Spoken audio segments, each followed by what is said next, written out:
Hello guys, for today's vlog, yun po ay nag-advance celebrate po kami ng aking second baby.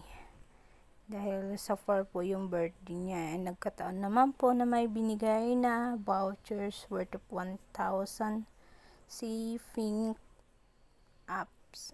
Ewan ko, hindi kasi pwedeng banggitin yung ano niya ba yung apps niya. And then ito naman po yung nakaraan na nakapag-video na po ulit ako.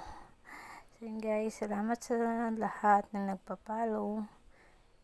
And guys, ulit naka-video na ulit kami. Malinaw-linaw na naman yung aming camera.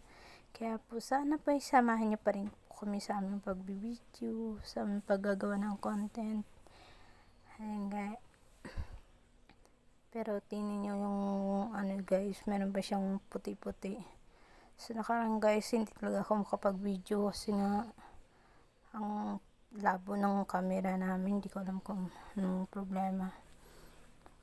Then guys, kaya ang dami ko yung video pero napakaputi. And guys, lalaban lang po ako kasi nga yung araw na yan ay yung nung Sabado ata yan, walang pasok. Anong araw ba to? So yun guys, kaya nga panay kaya ngayon magbibideo na po ulit tayo, gawa't okay naman din po ang aking mga baby. Nakaraan kasi na ano din ng pusa yung aking second child. Nag-ano kami ng vaccine kung saan yung merong libre kasi ang mahal-mahal ng vaccine niya.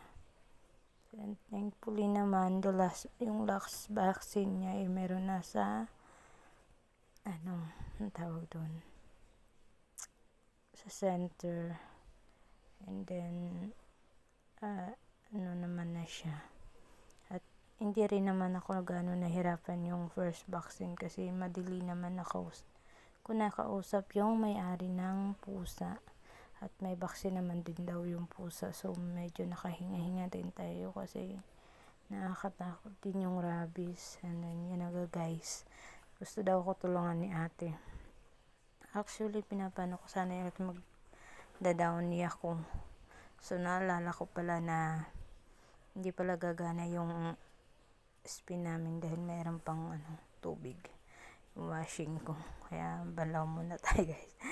Ulit ako guys, and yan si ate, kagagaling lang din yan sa school nung sinundo ko kasi ganyan, para kasi bukas salamat.